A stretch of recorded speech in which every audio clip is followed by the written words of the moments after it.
So if you could just share the path that led you to John and Vinny's, we don't have to start at like conception.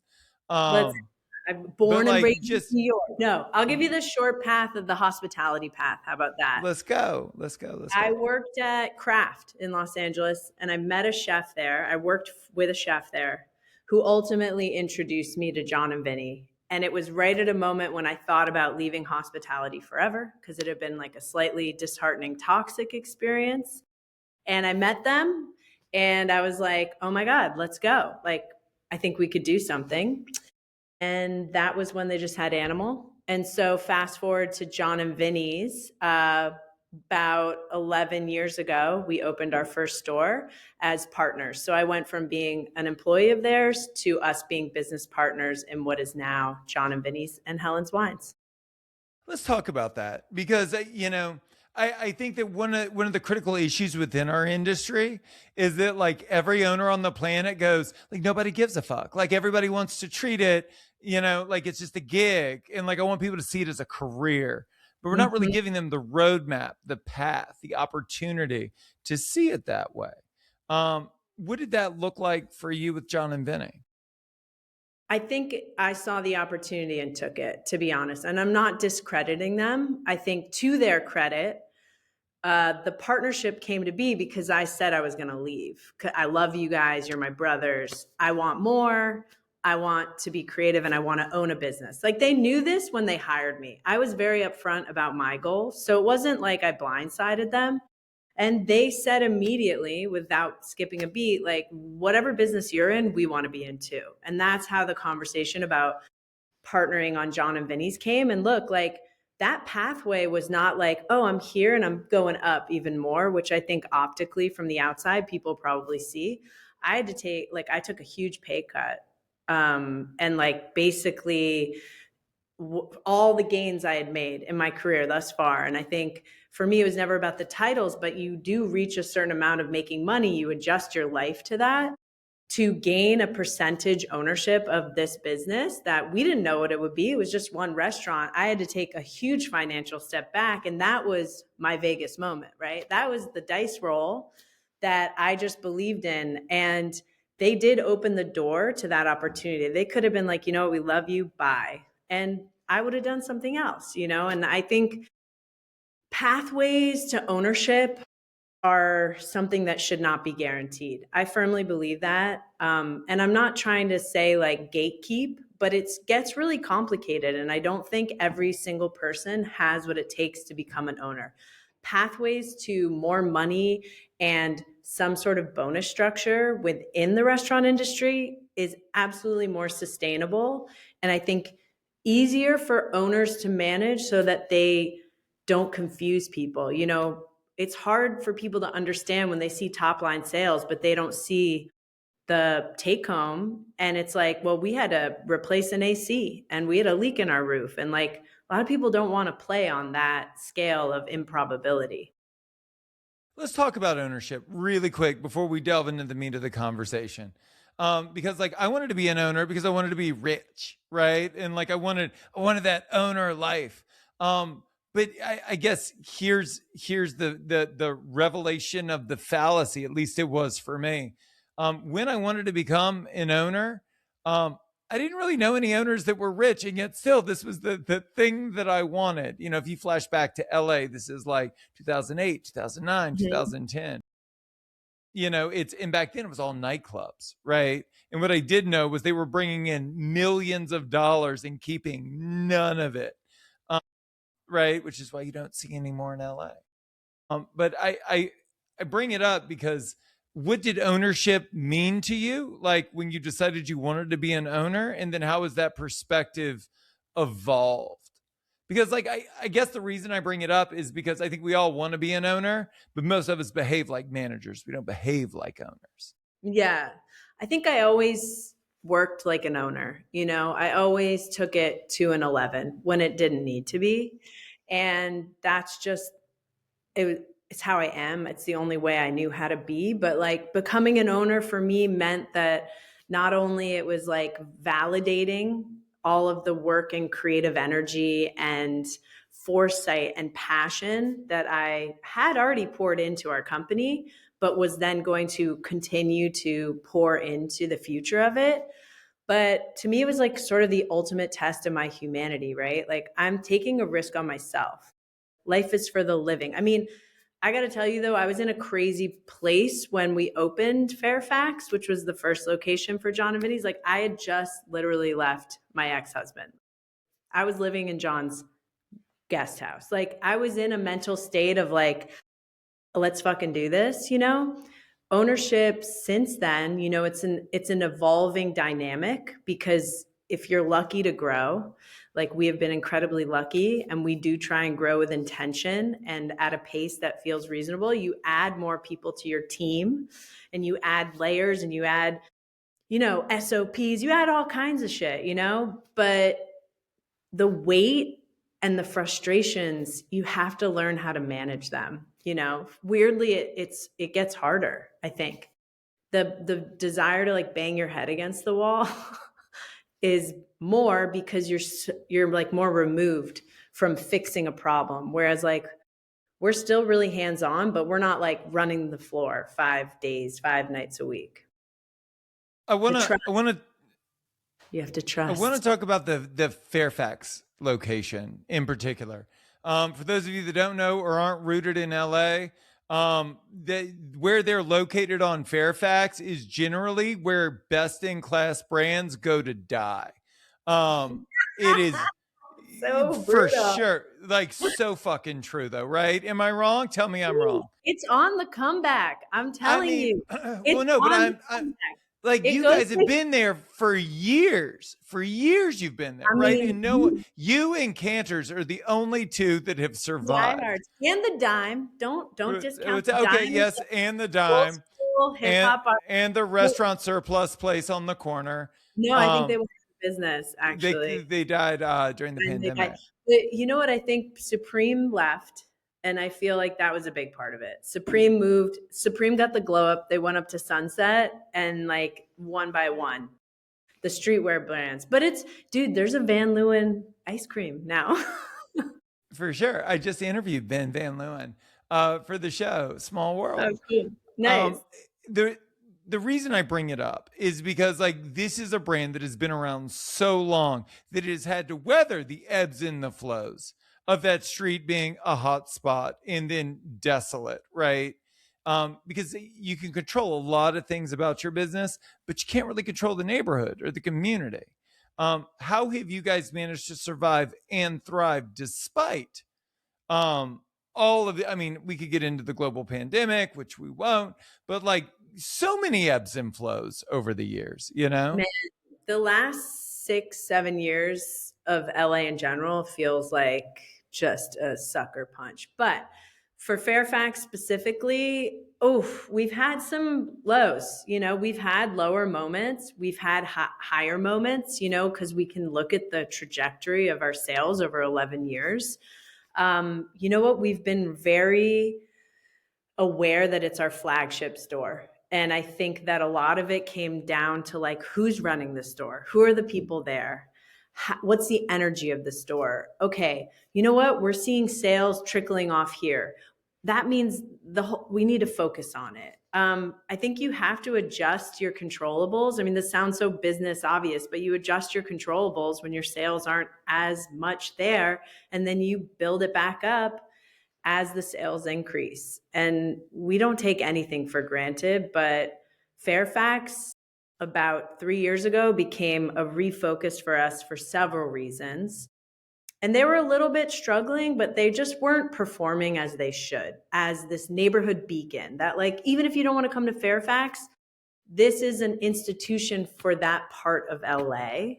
And we were approaching our 10-year anniversary, and we put a lot of energy and effort into celebrating those 10 years by making it this like year-long project of collaborations. And so in that run-up, we really just started picking apart what's going on here. Like, is it the neighborhood? Well, you can only blame externals so much. Is it the service? We found there were issues in kind of every area, and then as a team went in and fixed them. And now it's doing great. I mean, it was never not doing well, but it had its dips. Yeah. I want to talk about your path to wine because it's certainly not like the traditional sommelier track. Um, so, how did you get into wine, and what made you fall in love with it? I got into wine when probably like officially when I worked at Kraft. I was just like the basic entry level manager there, but they had a huge wine cellar and I sort of assigned myself to their beverage director and was like, let me open bottles and like learned how to open really old Bordeaux and tasted a bunch of wine. I was like, wine's so cool and it's so interesting. And then I think it really accelerated when I took over Animal.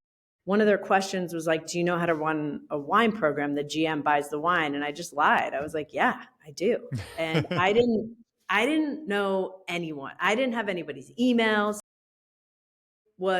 I just did it. And I basically tasted with every rep that was available at the time, which this is LA, 2008, 2009. There was not as much wine as there is in LA now.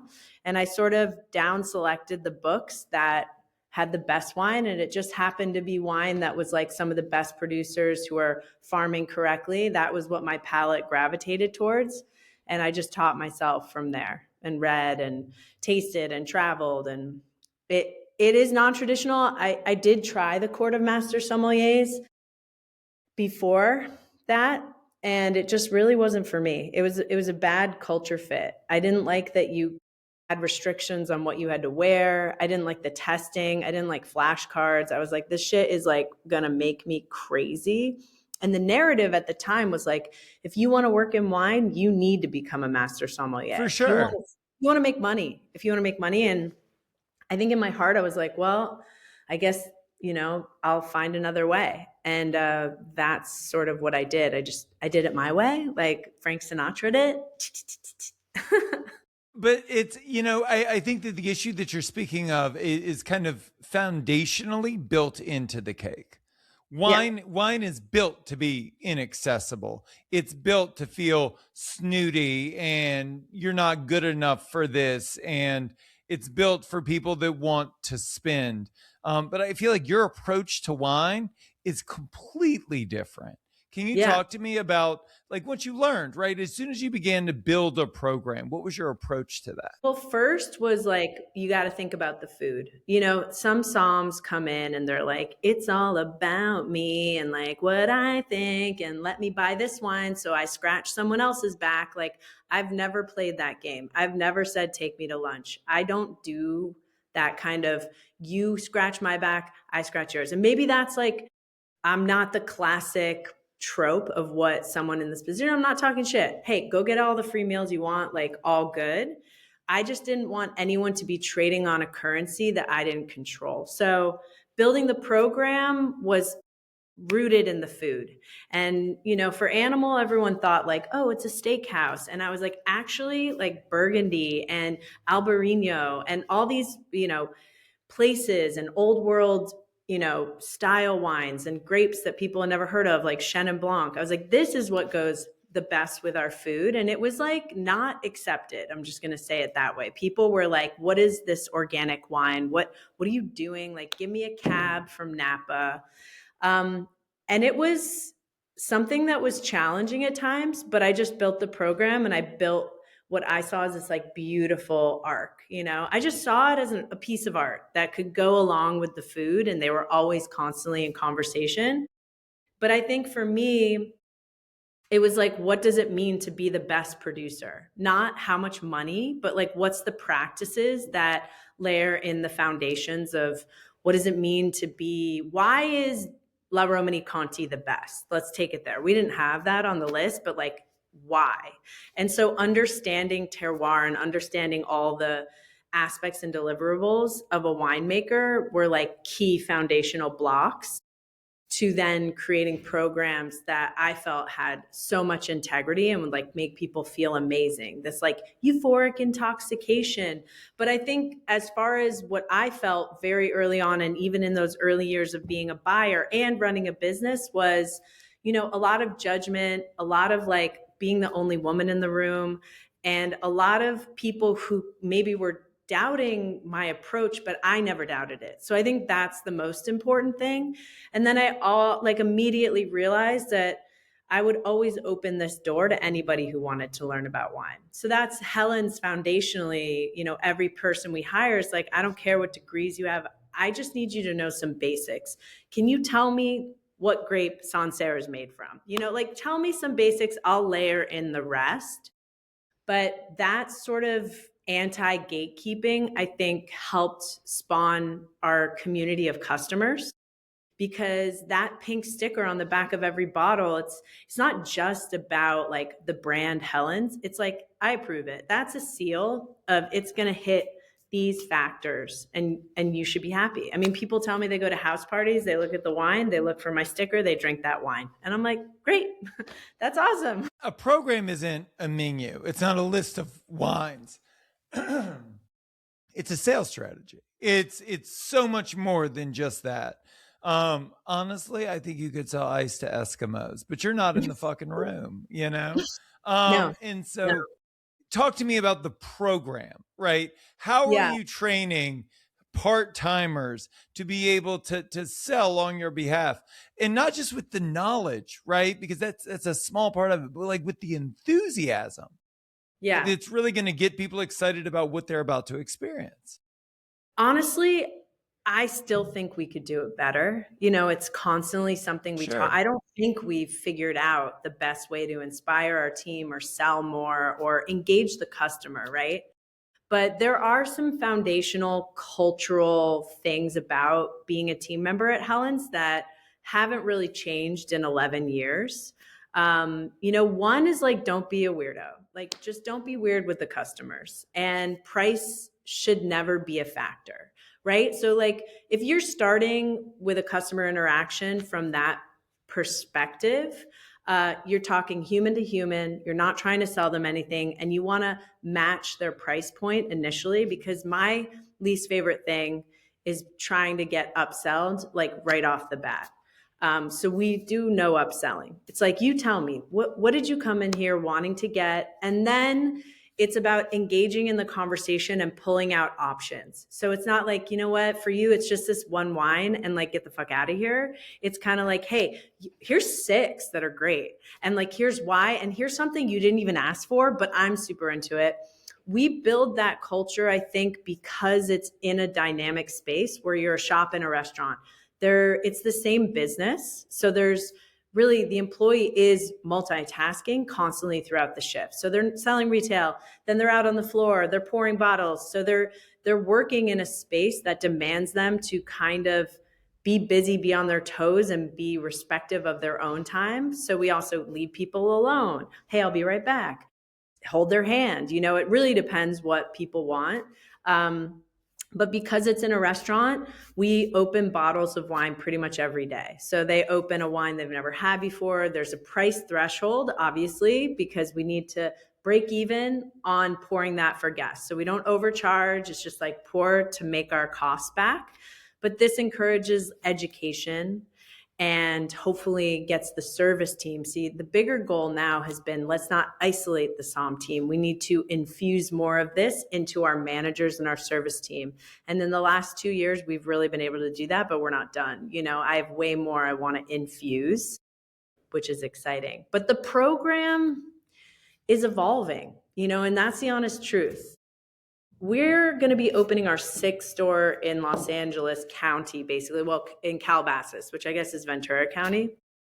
And you can't necessarily scale. Like, when you think about scaling, if this is what we're going to do, 500 bottle wine cellar inside of each restaurant is maybe not the right thing to scale, because that the sweet spot of the concept. So that's getting into sort of like the business logistics of when we think about it. You probably want to scale more what we did in Studio City, which was, it's an 80 bottle cellar. It's smaller, there's a full bar, and we're like working on that as its own dynamic space. But then the key there is like, how do you get all the managers and servers to know all those 80 bottles? Well, the answer is it's really hard. So we might even make it smaller. But I mean, it's just, the program changes, it evolves. as you grow, you shift it because you have to, because you're like, as an owner, there's a real thing in any business. It's like money in the bank versus money on the shelf. And I think that the pandemic shined a light on that for all of us so much. What game are we really in? And you always have to ask yourself that. Like, Helen's Wines is an amazing wine brand. It's retail wine. It's a wine club. It's also dine-in at John and Vinny's. It's all these things. But when we zoom out and look at the business as a whole, because it's baked into John and Vinny's, you also have to start thinking about it like you own a business. And you're not just like a pleasure-seeking som who's like, I want to show you how many cool bottles of wine I can have. Talk to me about the genesis of Helen's Wines. You've mentioned it a couple of times to reassure the audience. She's not speaking about herself in the third person. There is a bottle shop, a retail shop within John and Vinny's called Helen's Wines, which I would argue it's a retail component, but it's also an independent brand. Is it not? Yes. You know what? It's actually interesting. We've been talking about this so much. It is its own brand. It's the same business. So each location is a John and Vinny's, and inside each location, Helen's exists in one way or another. It's typically, we think of it as like all the beverages you drink, from like the coffee to the wine to the cocktails, depending on where you are. Now, how that wine shows up, whether it's a physical jewel box shop, well, that's 3 of the locations have that. If it's up on a wall, 2 of the locations have that. And now Calabasas is going to have like kind of hybrid we're trying out, where it's like a much smaller shop, but then also bottles on the wall. So we opened John and Vinny's 4/20/2015, just a few days ago, 11 years ago. People walked into the space and we inherited this license where we could serve alcohol super late and we could serve wine and beer to go. And back 11 years ago, this was incredibly uncommon in LA. For You'd sure. see it in Paris, you'd see it in London, but like not in the United States. The pandemic like changed all that. So the first thing was, no one understood that you could have a retail wine shop inside a restaurant. So what was kind of fucked up is like, I didn't sell a lot of wine that first year. We also were getting our asses kicked in John and Vinny's. And so I was like running the restaurant, and people thought Helen was John and Vinny's aunt or their grandma. And it was a wine cellar to store the wine. And there was a lot. But about a year and a half in, or a year in, I was like, no one's going to buy wine unless I brand Helen's, unless I make it a thing. And that's what I did. And the way I did it initially was I took it outside of the location, and I did these invite only wine classes. And then I started the pink stickers, and then I started branding the boxes. And so beyond it being a wine shop, it was more of like a lifestyle. And this is what I'm serving. And so I took this stance of like, I'm going to educate people, but I'm mostly going after women because they don't know as much. They haven't been taught. And it worked. And I think the hardest sort of stumbling blocks along that are like, how do you explain to the diner that every bottle has 2 prices? How do you get people to come into the wine shop who are eating there? That should be an automatic slam dunk of 100 customers a day, right? Which is still something we think about and talk about. But really where Helen's took off was outside the 4 walls of any John and Vinny's, our wine club, events, classes, things like that. But it did help drive sales to the locations. And I got to say, anyone who's trying to like build a brand, especially a brand within a brand, which it's the same business, we just are like crazy and did 2 brands in 1 cup, it's really, you just have to be relentless, and you're just like putting yourself out there, and you got to do it over and over. And I did so much shit for free. I mean, literally was like, let's go. But it worked, and then have a good product. And that's sort of where we came to today. And I think a lot of what I think about was like, where does Helen's go from here? Because it can simmer in the background of every John and Vinny's, right? 75-80% of what we sell is food, and that's not going to change. But how do you raise the heat on it? What is that next iteration? And I think that's what's kind of cool and exciting that I am thinking about now. But the weird thing is like, people are drinking less wine. We adjust to that. That's okay. It doesn't have to affect your bottom line. You have to react to these things timely, 100%. With with a ton of I can't speak. Hang on. Yeah, it's okay. I was there. Dude, I'm just craziest story. I had to do so I am like the part of this culinary collective for American Express. So I'm doing all the wine at the Centurion oh, lounges I know we're going everywhere. to talk about that too, for Oh sure. shit. Okay. That's been a crazy experience. But they did this event with John, Vinny, and I all day. And I literally lost my voice the night before. I had to get a steroid. It was insane. I was like, to Oh my teach a god. wine class on the patio with a microphone. I was like, this can't be happening. But Dude. steroids work. Oh, they Steroids. do. Oh my god, they're amazing. Drugs I- in general are very useful, especially in LA with all the doctors.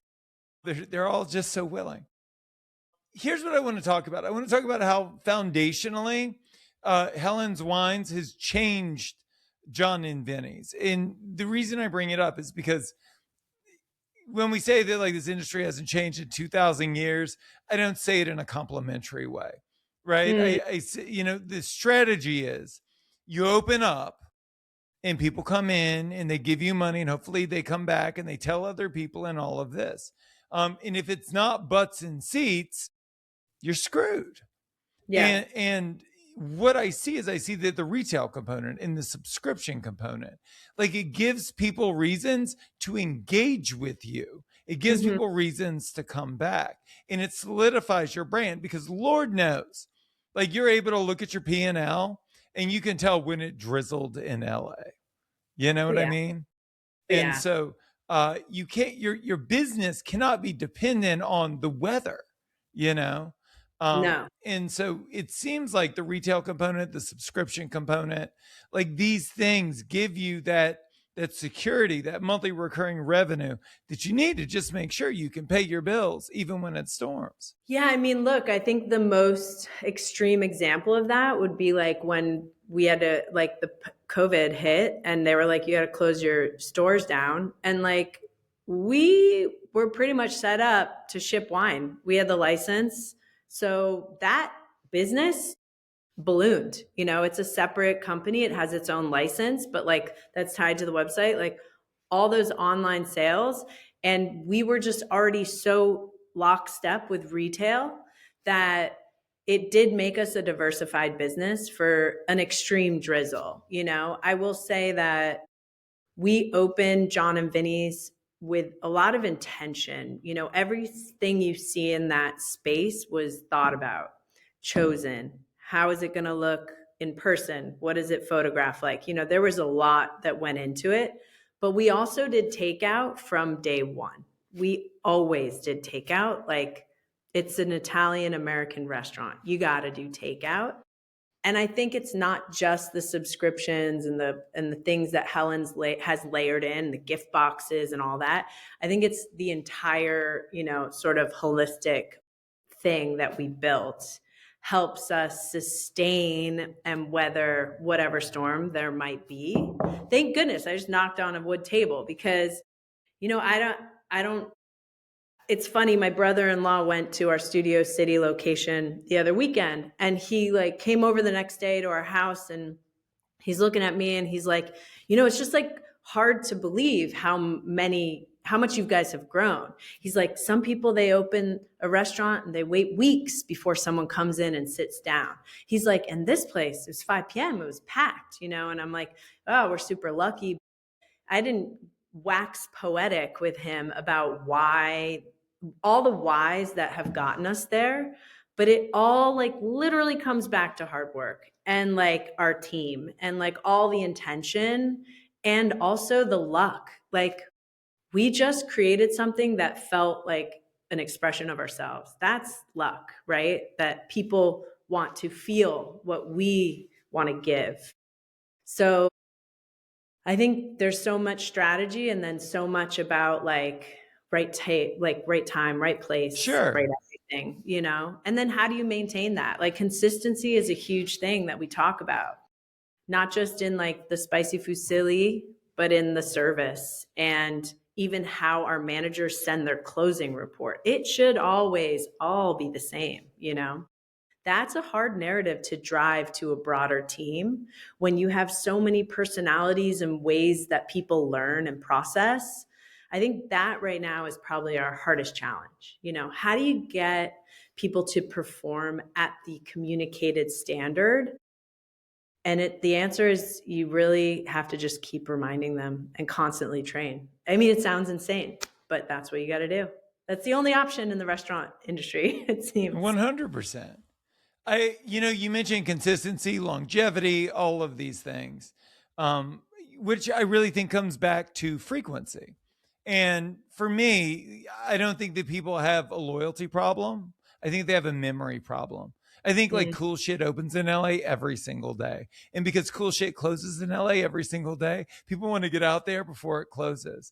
And so it's not that people don't love John and Vinny's. It's that they come in, they have an excellent time, and then they forget that you guys existed moments after the experience. And so what I think we need is an industry or touch points, right? I Mm. think that the restaurant itself is a touch point, delivery is a touch point. You touched on subscriptions a couple of times, which, we've been talking about subscriptions in this industry for like 10 years at least, right? And like everybody's trying to figure it out, like, how can I get someone to subscribe to my restaurant? You guys seem to have figured it out. Can you tell me like what the subscriptions look like and how you guys execute it? For the wine club? Yeah. Yeah. So it started as a handwritten invitation to join my wine club to 25 women, and they all signed up. And this was 10 years ago. And I gave them a credit card authorization form. And I literally once a month would drive around LA hand delivering those subscriptions. And from that point to now, the whole thing has changed. And I have gone through so many life lessons with it. But I got to say, the thing that moves the needle or has the most is two things. Honestly, Table 22. And I'm not just plugging Sam, but like I resisted. He talked to me for a month. He was like, come on, I mean, a year. He was like, we meet. You got to be on Table 22. And I was like, nah, I'm not sharing revenue. Like, that's insane. But then I kind of rethought it. We had a big conversation, did a little negotiating, and like I was like, let's give it a shot. And it has been incredible.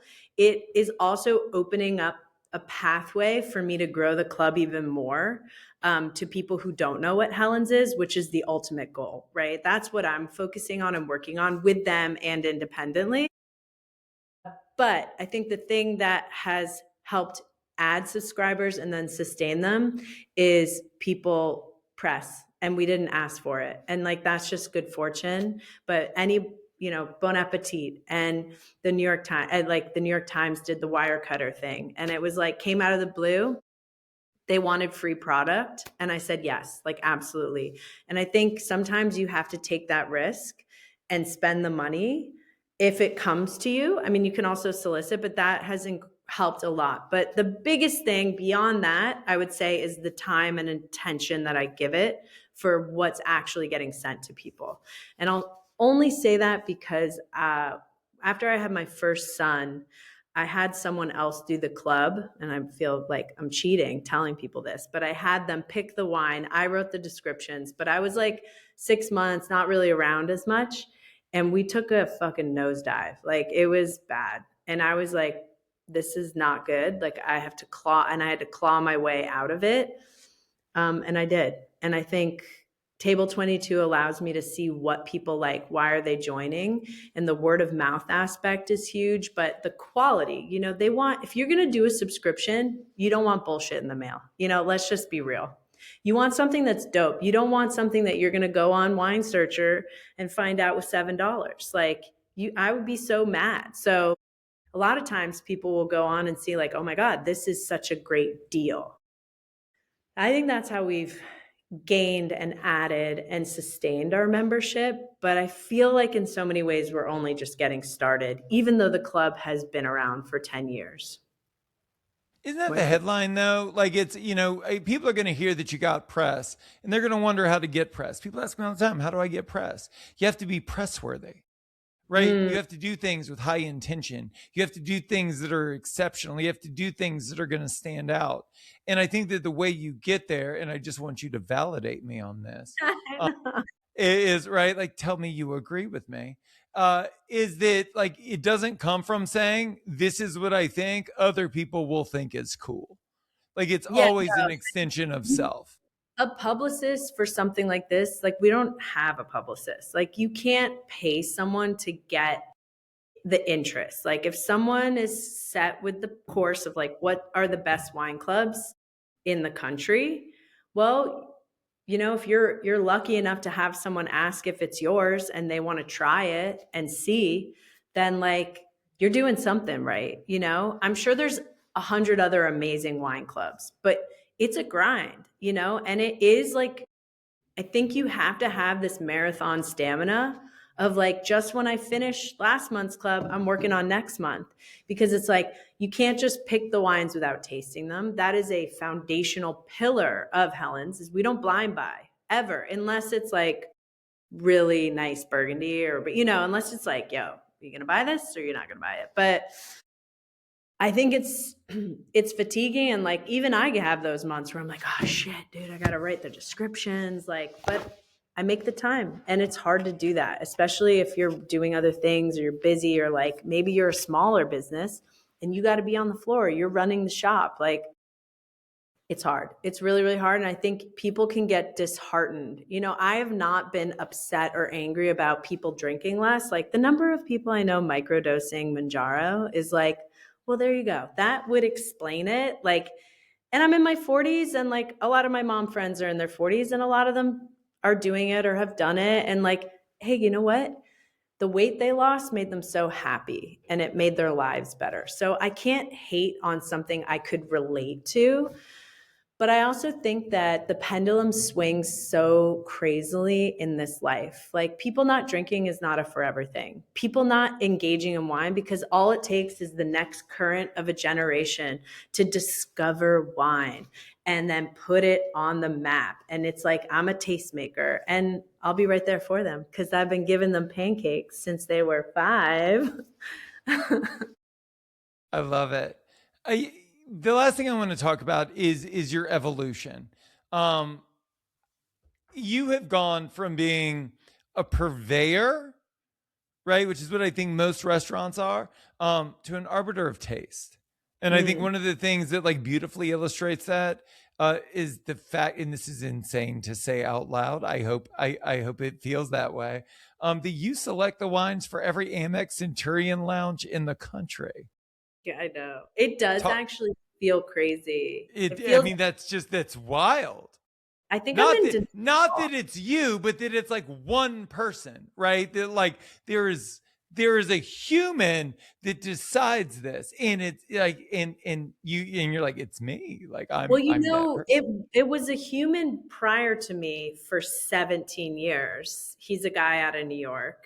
Really great guy. I actually have met him, know him. OG in the scene. So, you know, this whole thing is crazy. I still can't believe that it's happening because also the wines yesterday was their first day live in all the lounges. So, like, I'm somewhat terrified, but also incredibly excited. Like, the terrified part of me is that, like, you know, I put orange wines in a couple lounges. I put wines that, like, there's no cab in some of the lounges. Like, am I going to get a huge clap back? Or are people going to be stoked because there's a chilled red in every lounge, Centurion lounge in the country, and like, and Lambrusco, and like that's what you want when you're traveling, and the Prosecco doesn't make you feel like shit, and it's organic. I mean, my other big fear is that people are going to consume way more than the estimates because it's so good.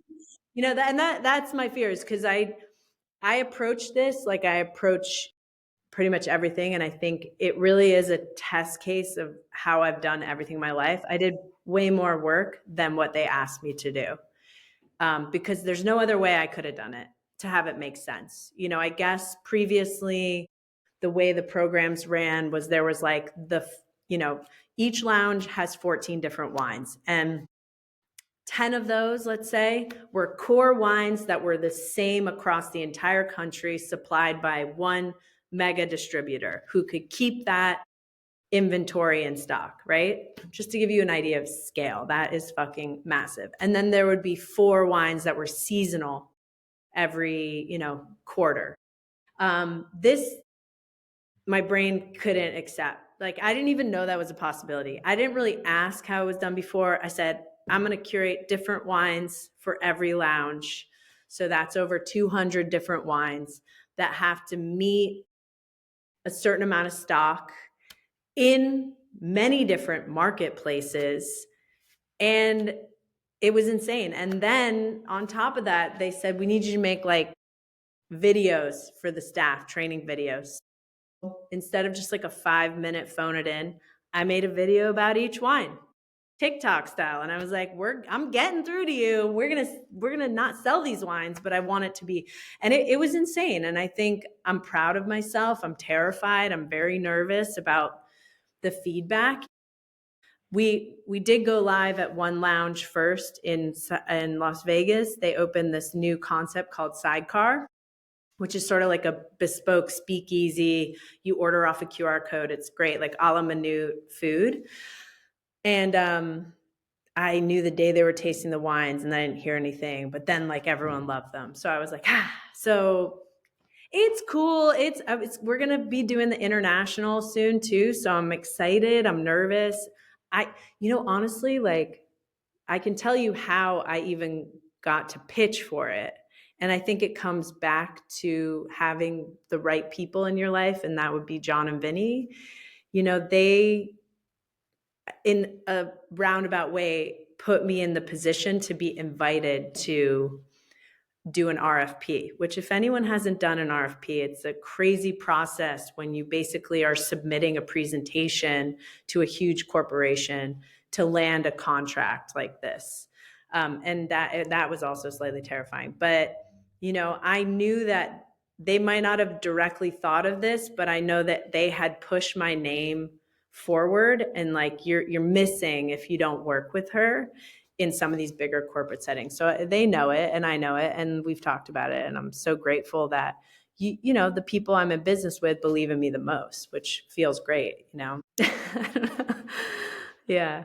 It's crazy. It's crazy. I don't know. It's I've insane. got it's wild. It's No, it's amazing. crazy. But I had I to do mean, the like, RFP and I was like, the RFP was nuts and I did it by myself and like, and then we didn't hear for a while past. And then I had about a month. sure.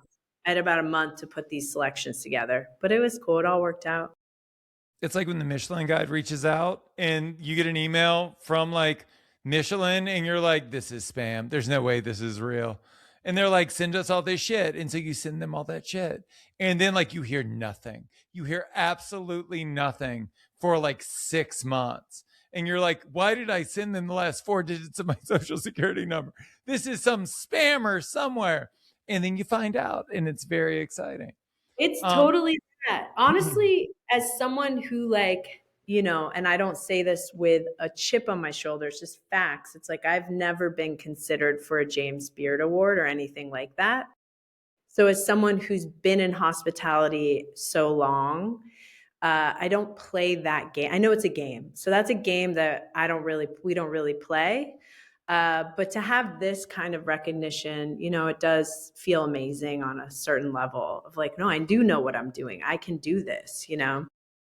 Well, It's and cool. and that's where I want to round out the conversation, which is for you to become an arbiter of taste, right? You've got to believe in Mm. yourself.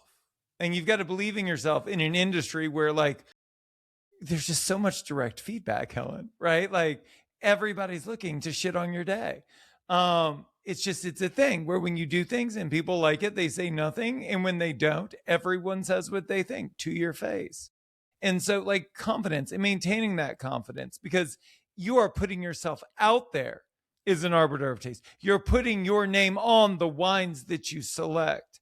Um, Talk to me about the evolution and how you got there emotionally. I think that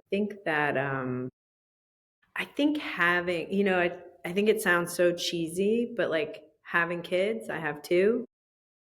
It kind of puts you in this mindset of like, okay, now we're really not fucking around. We're really not fucking around. And like, I need to figure out my life in a way that you never felt like you had to before. But I think to become an arbiter of taste, in your words, or the evolution of the self or the professional self, is like, it's literally dedication. It's the team around you, and it's like being ready. You have to be ready for the opportunities that come into your life in order to fully embrace them and excel. I mean, readiness and determination is a core value. We have 5 of our company, but it actually is the thing that will set you up. If you're not ready when you open the doors to your restaurant, you're always behind. You know, if you're not ready with your assignment in school, you get a bad grade. And I think such a simple truth, but consistency and that readiness and that sort of determination to keep pushing myself is what pushes you forward, you know? And then I think another thing that's really important to say is, like, you got to be real careful who you talk shit with, because everybody loves to talk shit and you like to talk a little smack, and like, that's human. But I keep that shit talking circle real small because negativity is never going to get you anywhere, you know? And sometimes you got to blow off a little steam, and sometimes you got to do that. But like, some people can't separate their emotions in a way and maintain composure. And I think that is very important in this business, because it's in your face, as you said. It's right there. Or it's with your peers, or it's with your fellow wine shop owners, you know? I don't know. People just got to believe in themselves and like stay off social media to a certain degree. Like, who cares what everyone else is doing? Just do what you want.